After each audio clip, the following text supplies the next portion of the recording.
Pastor Michael Lee King is accused of church abuse and also mishandling children and young teens.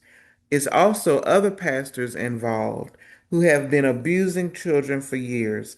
He is the pastor of the Damascus Emmanuel Pentecostal Church in Salisbury, North Carolina. There are several videos on social media about the contaminated pulpits. This is very sad and sickening. I am so tired of these people who are abusing children and destroying their lives forever. I think it needs to be a death penalty for people who abuse children. And I don't care if you've been abused yourself. You're an adult. You should seek help and counseling, even get on medication if you need to. That's not an excuse. There are people who have also been molested and assaulted and are not abusing anybody. They don't put their hands on anybody.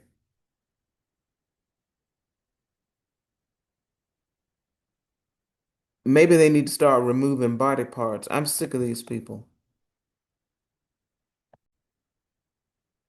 When I first started doing the social media, I was always talking about contaminated pulpits.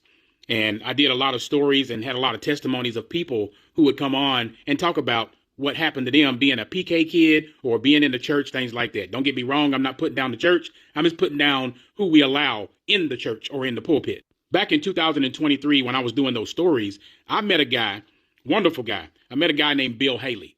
Yes, he is related to the great author of Roots.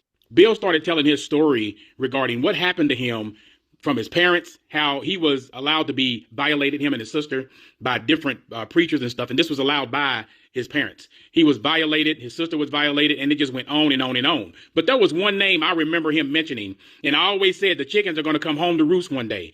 Well, the chickens have come home to roost. Let me introduce you to Bishop Michael Lee King. He's over there in Salisbury, North Carolina. He's the pastor of Damascus Emmanuel Pentecostal Church over there in Salisbury, North Carolina. And I'm finding out that the FBI has raided not only his church, but his house, his daughter's house, and I think also some of the businesses that they have. Michael Lee King was also or is also an attorney. And there's a lot of things that were happening over 30 years, 30 plus years. And Bill Haley talked about him specifically and some of his family. Unfortunately, my buddy Bill Haley passed away last year in 2024. It broke my heart, still breaks my heart, because he didn't get to get his story out completely, even though my wife is writing a book for him now. You know what I'm saying? She's still working on it. But his story needs to get out, along with a lot of y'all's stories. It needs to get out about what you went through with Michael Lee King. You see, a lot of things have been covered up for years. Kids coming into the house to stay there. They're going to these camps. They're going to this church and everything. They got to dress a certain way, act a certain way, talk a certain way. And a lot of things are not allowed to be discussed. And I'm going to tell y'all right now, it's time to speak up. It's time to tell your story.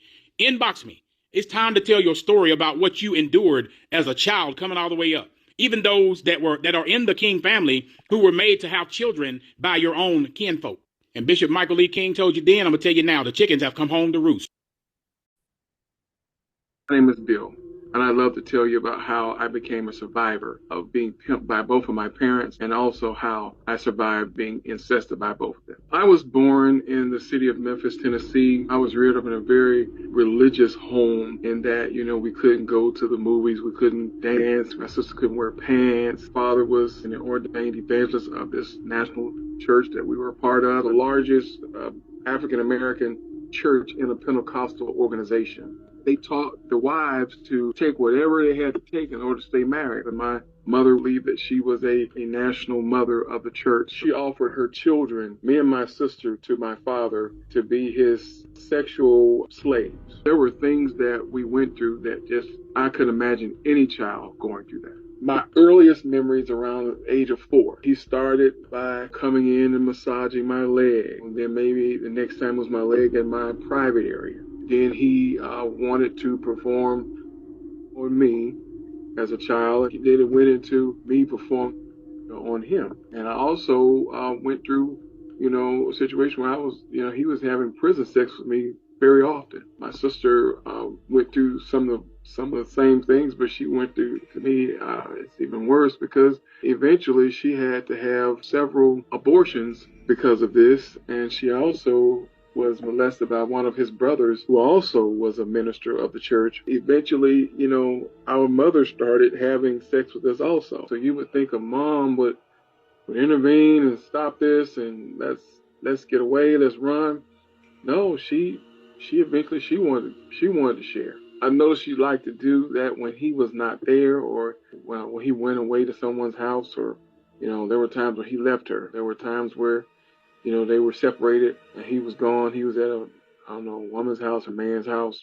And there were times where she wanted to molest her. So I mean, it's just, I can't find no other way to say it. We went from being sexual slaves at home to going to church and being pimped to pastors.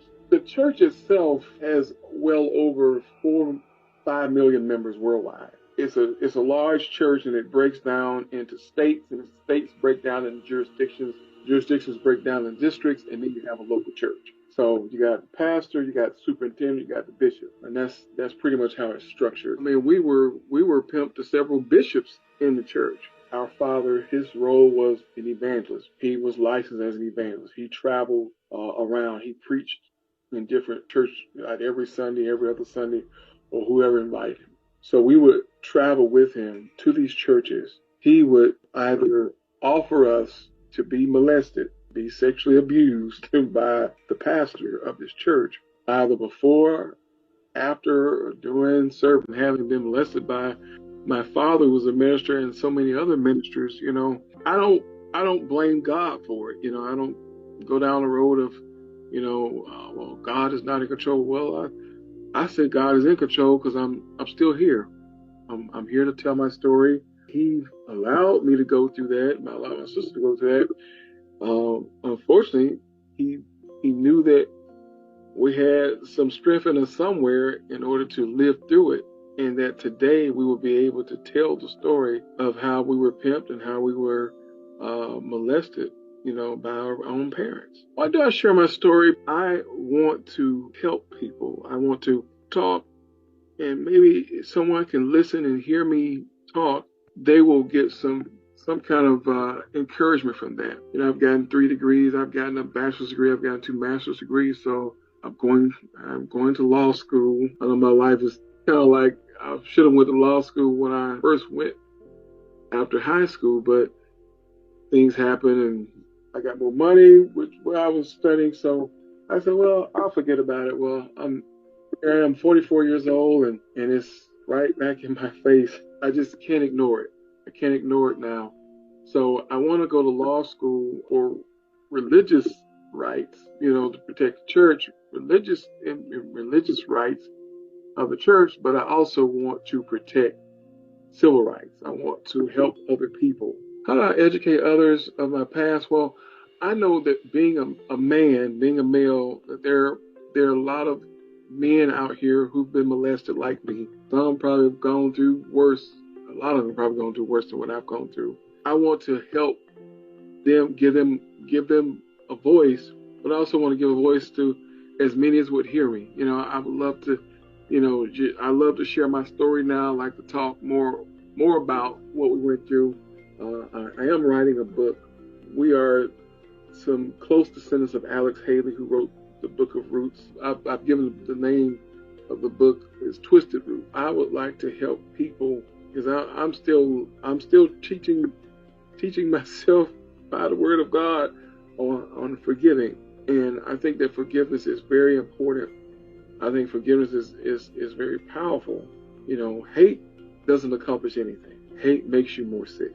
Hate is not the answer. How do I get my story out? Or started a couple years ago, I was on a nationally syndicated show, and since then, I'm in different type work settings and in the church.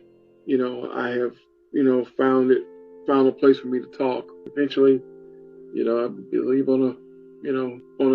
nationally that I'll be able to tell my story again. I'm in a situation where I'm just wanting to share my story more. Me and my sister tried to report some of the things that were happening. We had started some litigation against the church, were some of the things that happened to us. We came to a stopping point because of the way the civil laws work in the state of Tennessee.